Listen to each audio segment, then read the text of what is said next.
চলেন আরেকটা শোনায়া দেই। 3 দিন পর্যন্ত ঘরে খাবার নাই আলী রাদিয়াল্লাহু তাআলা আনহুর ঘরে, এমনকি খেজুরের বিচিও নাই।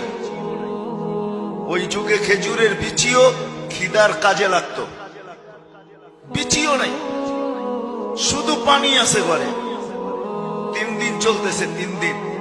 চতুর্থ দিন সকালে আলী রাদিয়াল্লাহু তাআলা বলতেছে, ফাতেমা চললাম দেখি আজকে কিছু জোটে কিনা। মজদুরি করতেন আলী রাদিয়াল্লাহু তাআলা, মজদুর ছিলেন, ব্যবসায়ী তো ছিলেন না। শরীরে খাইটা উপার্জন করতেন। সারাদিন ঘুরা কিচ্ছু মিলে নাই। বিকালে যখন ফিরতেছেন, ফাতেমা অপেক্ষা রাদিয়াল্লাহু তাআলা আনহা অপেক্ষা করতে করতে যখন সন্ধ্যা গণায় আসছে, তো পর্দা উঠায় দেখতেছে আসতেছে আলী রাদিয়াল্লাহু তাআলা আনহু, কিন্তু চেহারা মলিন, হাত খালি। যখন একবারে ঘরের কাছে চলে আসছে, এখন আর পর্দা নষ্ট হবে না, তো আওয়াজ দিছে আলী। চোখে চোখ পড়ছে, বলছে চেহারা মলিন কেন? তো বলছে ফাতেমা আজকেও জোটে নাই।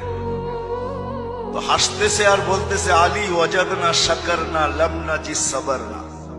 পাবো তো শুকরিয়া আদায় করব, না পাবো তো সবর করব।